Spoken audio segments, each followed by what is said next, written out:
नमस्कार दोस्तों, YouTube channel N universe 22 में आपका स्वागत है। आज हम इस वीडियो में आपके साथ डिस्कस करेंगे अल्ट्रासोनिक वेल्डिंग के बारे में। यह एक ऐसी वेल्डिंग प्रोसेस है जो सॉलिड स्टेट वेल्डिंग के अंतर्गत आती है। सॉलिड स्टेट वेल्डिंग वो होती है जिसमें हम बेस मटेरियल को उसके मेल्टिंग पॉइंट से कम टेम्परेचर पर उसको गर्म करते हैं और उसके बाद प्रेशर को अप्लाई करके वेल्ड को कंप्लीट कर लिया जाता है। वैसे तो सॉलिड स्टेट वेल्डिंग के अंतर्गत diffusion welding, friction welding, explosion welding आती हैं। तो इस वीडियो में हम डिस्कस करेंगे अल्ट्रासोनिक वेल्डिंग के बारे में कि इस वेल्डिंग को कैसे किया जाता है, इसकी एडवांटेज क्या है, डिसएडवांटेज क्या है और इसकी एप्लीकेशन क्या है। अगर हम बात करें कि इस वेल्डिंग को करने के लिए हमारी रिक्वायरमेंट क्या रहती है, सबसे पहले हमें पावर सप्लाई की ज़रूरत होती है जिसको हम अल्ट्रासोनिक वेल्डिंग जनरेटर भी बोल सकते हैं। और इस पावर सप्लाई का काम होता है जो लो फ्रीक्वेंसी इलेक्ट्रिसिटी या इलेक्ट्रिक पावर होती है जिसकी फ्रीक्वेंसी 50 से 60 हर्ट्ज़ के बीच में होती है, उसको हाई फ्रीक्वेंसी इलेक्ट्रिक पावर में कन्वर्ट करना। वो उसको चेंज कर सकता है 20,000 हर्ट्ज़ से 60,000 हर्ट्ज़ के बीच में। ज़्यादातर 20,000 हर्ट्ज़ का यूज किया जाता है, लेकिन मैक्सिमम ये 60,000 हर्ट्ज़ तक इसको लेके जा सकते हैं। उसके बाद जो नेक्स्ट कंपोनेंट होता है वो होता है ट्रांसड्यूसर, जिसको हम कन्वर्टर भी कहते हैं। ट्रांसड्यूसर मेनली दो टाइप के हम यूज़ कर सकते हैं, पीजियो इलेक्ट्रिक हो सकता है और मैग्नेटोस्ट्रक्टिव हो सकता है। आवश्यकता अनुसार इनको यूज किया जा सकता है। बात करते हैं कि ट्रांसड्यूसर का काम क्या होता है। ट्रांसड्यूसर का काम होता है पावर सप्लाई से जो हाई फ्रीक्वेंसी इलेक्ट्रिक पावर आई है उसको कन्वर्ट करना है हाई फ्रीक्वेंसी साउंड वाइब्रेशन में, जिसको हम अल्ट्रासाउंड भी कह देते हैं। अल्ट्रासाउंड जो वाइब्रेशन है उसमें इसको चेंज करता है। उसके बाद जो नेक्स्ट कंपोनेंट है उसको हम कहते हैं बूस्टर। बूस्टर का काम होता है कि जो हाई फ्रीक्वेंसी साउंड वाइब्रेशन आए हैं उनके एम्पलीट्यूड को बढ़ाना, मतलब कि अल्ट्रासाउंड वाइब्रेशन को और बड़ा करना। अगर आप देखें यहाँ पर जो एम्पलीट्यूड है उसको और बड़ा कर दिया गया है, ये बूस्टर का काम होता है। क्योंकि हमें पता है कि जो higher the frequency of vibration, कि वाइब्रेशन की जितनी ज़्यादा फ्रीक्वेंसी होगी, जितना ज़्यादा एम्पलीट्यूड होगा, उतनी ही ज़्यादा एनर्जी हमारी ट्रांसमिट होगी, उतना ही एनर्जी ट्रांसमिट का हमारा रेट रहने वाला है। उसके बाद जो नेक्स्ट कंपोनेंट है जिसको हम हॉर्न कहते हैं, जिसको सोनोट्रोड के नाम से भी जाना जाता है, सोनोट्रोड के नाम से। हॉर्न का काम होता है कि जो हमारे पास जो वाइब्रेशन आई हैं, अल्ट्रासाउंड जो वाइब्रेशन आई हैं उसको फोकस करना, उसके साथ ही उसको डिलीवर करना उन वर्क पीस पर जिसको हमें वेल्ड करना है। और जो हॉर्न होता है, अगर हम बात करें, इसके आगे एक टिप लगी होती है। हॉर्न के आगे जो टिप लगी है जिसको हम ब्रेजिंग के द्वारा भी जोड़ सकते हैं, फिर उसको वेल्ड भी किया जा सकता है। अगर आप इस एरो से देखें कि किस प्रकार से ये वाइब्रेट करता है, क्योंकि जब हॉर्न वाइब्रेट करेगा उसके कारण दो जो सरफेस होंगे जिन्हें हमें ज्वाइन करना है आपस में रब करेंगे और उनके रब करने से जो फ्रिक्शन होगा उस फ्रिक्शन से हीट जनरेट होगी और उस हीट के बाद उनका सॉलिड फ्यूजन होगा। अब जो हॉर्न की हमने बात की है इसके आगे एक टिप लगी होती है। वैसे अलग अलग शेप के हॉर्न हम यूज़ कर सकते हैं, आवश्यकता अनुसार। आप यहाँ डायग्राम में देख सकते हैं कि अलग अलग शेप के हॉर्न आपको नज़र आ रहे हैं। उसके अलावा हॉर्न के आगे एक टिप लगा दी जाती है और वो जो टिप का जो अगर हम बात करें जनरली स्फेरिकल कंटूर होता है जिसकी रेडियस 75 mm के बीच में रहती है। और वो जो टिप होती है वो हाई स्पीड स्टील की भी बनी हो सकती है, निमोनिक अलॉय की भी बनी हो सकती है। अगर हम बात करें, ये जो हॉर्न है बेसिकली हमारा टाइटेनियम का ये बना होता है। जो नेक्स्ट कंपोनेंट है जिसको हम एनविल बोलते हैं, एनविल पे हम उन वर्क पीस को रखते हैं जिन्हें हमें वेल्ड करना होता है, या कह सकते हैं कि वर्क पीसेस को रख सकते हैं, स्टैक कर सकते हैं वर्क पीसेस के। तो ये एनविल का काम रहता है। अगर हम बात करें कि जो अल्ट्रासोनिक जो वेल्डिंग होती है इसमें हमें वेल्डिंग के लिए जो एनर्जी की ज़रूरत होती है वो किस पे डिपेंड करती है। बेसिकली वो दो फैक्टर पे डिपेंड करती है कि हमें जिस वर्क पीस को वेल्ड करना है उसकी थिकनेस क्या है और उसकी हार्डनेस क्या है। इन दो फैक्टर पे हमारी जो energy required for ultrasonic welding वो उस पर डिपेंड करती है। अब बात करते हैं कि इसमें जो वर्किंग है वो किस प्रकार से होती है। सबसे पहले हम क्या करेंगे, जिन वर्क पीस को हमें वेल्ड करना है उसको हम एनविल के ऊपर रखेंगे या फिर जो फिक्सचर हम यूज़ करते हैं उसके ऊपर इसको रखा जाएगा। और लैप ज्वाइंट फॉर्मेशन इसमें हम देखेंगे, जैसे आप डायग्राम में देख पा रहे हैं, लैप ज्वाइंट फॉर्मेशन इसमें होती है। उसके बाद हम जो हॉर्न है, हॉर्न को कॉन्टैक्ट में लेके आएंगे ताकि जो वर्कपीस हमने जिस पोजीशन पे रखे हैं एनविल पे उसी पोजीशन में वो रहें। तो एक प्रकार से हम फोर्स अप्लाई करेंगे। फोर्स को अप्लाई करने के अलग अलग तरीके हो सकते हैं। न्यूमेटिकली अप्लाई कर सकते हैं, हाइड्रोलिकली कर सकते हैं, या फिर किसी स्प्रिंग एक्चुएटेड डिवाइस का भी इस्तेमाल किया जा सकता है। और जैसा कि हम बात करें कि ये जो सेटअप आपको नज़र आ रहा है, एक प्रकार से ये सिम या स्पोर्ट वेल्ड हमें दे सकता है।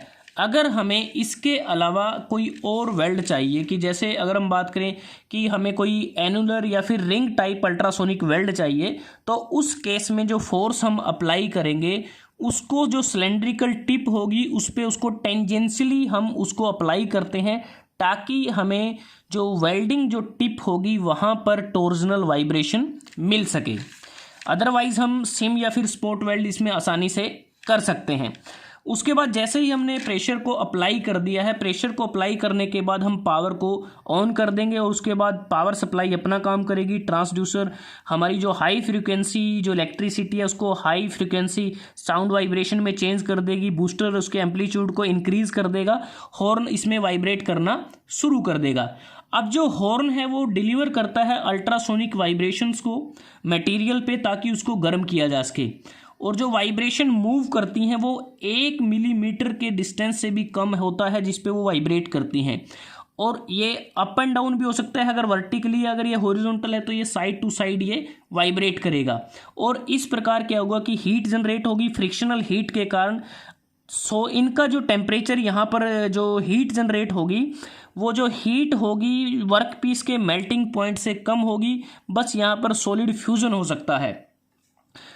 और जो वाइब्रेट हुआ यहाँ पर तकरीबन अगर हम बात करें जो वाइब्रेशन होती है 1 सेकंड में 20,000 से 40,000 टाइम्स के बीच में ये वाइब्रेट कर सकता है। और इन वाइब्रेशन के कारण ही फ्रिक्शनल हीट होती है और जिसके कारण मटेरियल प्लास्टिक स्टेट में आता है और उसके बाद वो आपस में जुड़ जाते हैं। ये तो होता है मेटल के केस में। जैसा कि हमने बात की कि अल्ट्रासोनिक वेल्डिंग को हम मेटल के साथ भी यूज़ कर सकते हैं और प्लास्टिक के साथ भी। अगर हम मेटल के साथ यूज़ करते हैं जो अल्ट्रासोनिक वाइब्रेशन होती हैं वो डिलीवर होती हैं parallel to the plane of the material. अगर प्लास्टिक के केस में वेल्डिंग की जाए तो जो वाइब्रेशन डिलीवर होंगी वो परपेंडिकुलर होती हैं to the plane of material. अगर हम फ्रिक्शन हीट की बात करें मेटल के केस में जो फ्रिक्शनल हीट है वो मेटल सरफेस के टेम्परेचर को इंक्रीज़ कर देती है और वो तकरीबन 1/3 होता है मेल्टिंग टेम्परेचर के। लेकिन मेटल के केस में जो वर्कपीस हैं आपस में मेल्ट नहीं होते। अगर प्लास्टिक की बात करें प्लास्टिक के केस में जो फ्रिक्शनल हीट होती है वो टेम्परेचर को इंक्रीज़ कर देती है इतना कि जो प्लास्टिक है वो मेल्ट कर जाए। अगर प्लास्टिक मेल्ट करेगी तो उससे क्या होगा कि जो प्लास्टिक मॉलिक्यूल्स होते हैं आपस में मिक्स हो जाते हैं एक दूसरे के साथ और उसके बाद वो बॉन्ड बनाते हैं और कूलिंग के बाद जो प्लास्टिक सरफेस है वो अच्छी तरह से वेल्ड हो जाता है।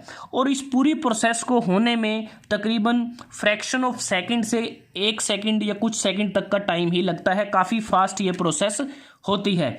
इसके अलावा अगर हम बात करें जो अल्ट्रासोनिक वेल्डिंग होती है इसमें वाइब्रेशन के कारण जो वर्कपीस के सरफेस के ऊपर जो ऑक्साइड लेयर होती हैं वो ब्रेक हो जाती हैं और उनके ब्रेक होने से जो हमें मेटल कांटेक्ट मिलता है और उससे हमें काफ़ी बढ़िया वेल्डिंग देखने को मिलती है। उसके बाद जो ज्वाइंट हम बनाते हैं अल्ट्रासोनिक वेल्डिंग की मदद से उसकी जो स्ट्रेंथ है बेस मेटल की स्ट्रेंथ से तकरीबन वो 60 से 100% तक वो होती है। बेस मेटल की स्ट्रेंथ की 65 से 100% उसकी स्ट्रेंथ होती है। और इसमें जो सीम वेल्डिंग अगर हम बात करें सीम वेल्डिंग अगर की जाए तो उसकी जो स्पीड जो इसमें रिपोर्ट की गई है वो तकरीबन 10 मीटर प्रति मिनट उसको किया जा सकता है। और स्पोर्ट वेल्ड को तो 1 सेकंड से कम समय में भी किया जा सकता है लेकिन उसके लिए जो मैक्सिमम थिकनेस रहती है थिन वर्कपीस की वो 3 mm से ज़्यादा नहीं होती है। अब बात करते हैं कि जो अल्ट्रासोनिक वेल्डिंग है इसकी कैपेबिलिटी की अगर हम बात करें अल्ट्रासोनिक वेल्डिंग की मदद से सिर्फ एक साइड पर ही वेल्ड किया जाता है और हमें कोई अलग से इलेक्ट्रोड की ज़रूरत नहीं होती।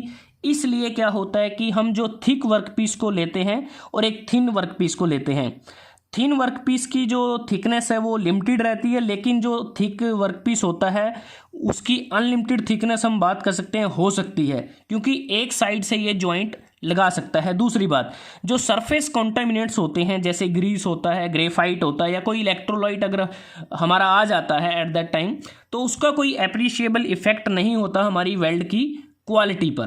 तो अब बात करते हैं कि जो अल्ट्रासोनिक वेल्डिंग है इसके एडवांटेज क्या रहते हैं। एडवांटेज सबसे पहला कि फास्ट प्रोसेस है, फास्ट प्रोसेस सेकंड्स में ही हो जाती है।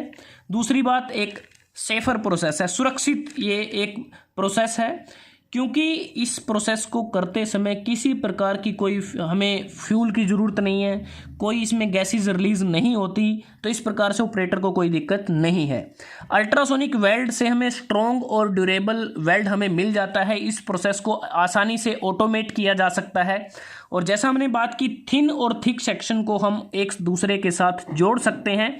और इस वेल्डिंग को करते समय ना तो हमें कोई एज प्रिपरेशन बनाने की ज़रूरत, ना ही कोई फिलर मेटल की ज़रूरत, कोई फ्लक्स हमें नहीं चाहिए, सील्डिंग गैस की ज़रूरत नहीं होती।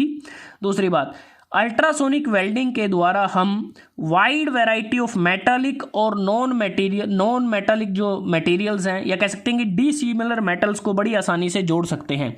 अब जो डी सिमिलर मेटल्स कैसे, अगर हम बात करें, जैसे कि हम एल्यूमिनियम को स्टील के साथ आसानी से जोड़ सकते हैं, एल्यूमिनियम को टंगस्टन के साथ जोड़ सकते हैं, एल्यूमिनियम को मोलिब्डेनम के साथ जोड़ सकते हैं, निकल को ब्रास के साथ जोड़ सकते हैं। इस प्रकार से डिसिमिलर मटेरियल को आसानी से जोड़ा जा सकता है। इस वेल्डिंग को करते समय टेम्परेचर दूसरी वेल्डिंग के मुकाबले भी कम रहता है, क्योंकि सॉलिड स्टेट वेल्डिंग होती है। हीट अफेक्टेड जोन इसमें कम रहता है, जिसके कारण सरफेस डिफॉर्मेशन भी कम होती हैं। अगर हम डिसएडवांटेज की बात करें, अब इस वेल्डिंग को करते समय हर समय वाइब्रेशन जनरेट होती है, तो कह सकते हैं कि जो प्रोडक्ट या जो हमारा वेल्ड रहता है हर समय वाइब्रेशन के साथ एक्सपोज रहता है। और इसमें कई बार जब हम थर्मोप्लास्टिक इलास्टोमर की वेल्डिंग करते हैं उसमें थोड़ी प्रॉब्लम्स आ जाती हैं। ये जो प्रोसेस होती है लैप जॉइंट तक ही सीमित रहती है, और इसमें हम स्मॉल और थिन पार्ट्स को ही वेल्ड कर सकते हैं। और कई बार जो वर्क पीसीज है वो एनविन के साथ भी बॉन्ड कर जाते हैं, और जो डेप्थ ऑफ वेल्ड है वो भी इस वेल्डिंग में कम रहती है। लेकिन जब हम सेम मटेरियल को वेल्ड करते हैं तो उस समय हमें कुछ अच्छे रिजल्ट नहीं मिलते। कह सकते हैं कि जब सेम मेटल्स को वेल्ड करते हैं, सेम टाइप की प्लास्टिक को वेल्ड करते हैं, तब भी हमें अच्छे रिजल्ट नहीं मिलते। ये इसका मेन लिमिटेशन है। अगर एप्लीकेशन की बात करें आज की डेट में, जैसे हमने बात की कि जो अल्ट्रासोनिक जो वेल्डिंग है एरोस्पेस इंडस्ट्री में इसका यूज़ किया जाता है, ऑटोमोटिव इंडस्ट्री में इसका यूज़ कर सकते हैं, प्लास्टिक पार्ट को बनाने में इसका यूज़ कर सकते हैं। जैसे अगर हम बात करें, इस वेल्डिंग के प्रयोग से हम acetal nylon, polypropylene, high density polyethylene, PVC, polystyrene, synthetic textile को भी हम आसानी से वेल्ड कर सकते हैं। उसके बाद अगर हम बात करें जो इलेक्ट्रिक कनेक्शन, जब हम करंट कैरिंग डिवाइस के साथ उनको जोड़ सकते हैं, मोटर को, फील्ड कोयल को, कैपेसिटर को। इसके अलावा मेडिकल डिवाइसेस बनाने में इसका इस्तेमाल होता है, फिल्टर बना सकते हैं, वाल्व बना सकते हैं, फेस मास्क बनाने में भी इसका काफ़ी सारा यूज़ होता है। इवन पैकेजिंग इंडस्ट्री में इसका बहुत सारा यूज़ किया जाता है, फिल्म्स को बनाने में, ट्यूब्स को असेंबल करने में इसका यूज़ किया जाता है। इलेक्ट्रॉनिक कंपोनेंट की असेंबलिंग के दौरान भी इस वेल्डिंग का प्रयोग किया जा सकता है, जैसे कि हम डायोड और सेमीकंडक्टर को सबस्ट्रेट के साथ जोड़ सकते हैं, ट्रांसफॉर्मर, इलेक्ट्रिक मोटर। इवन अगर हम बात करें electric connection on computer circuit board पर भी हम इसको जोड़ सकते हैं। तो दोस्तों, आज हमने इस वीडियो में आपके साथ डिस्कस की सॉलिड स्टेट वेल्डिंग के अंतर्गत आने वाली महत्वपूर्ण वेल्डिंग अल्ट्रासोनिक वेल्डिंग। कैसे इसको किया जाता है, इसके एडवांटेज क्या हैं, डिसएडवांटेज क्या है और एप्लीकेशन क्या है। अगर वीडियो आपको अच्छा लगा आप इसको लाइक कर सकते हैं, शेयर कर सकते हैं अपने दोस्तों के साथ, स्टूडेंट्स के साथ, और एन यूनिवर्स 22 को सब्सक्राइब करना ना भूलें। जल्दी हाजिर होते हैं एक नई वीडियो के साथ। तब तक के लिए धन्यवाद। आपका दिन शुभ रहे।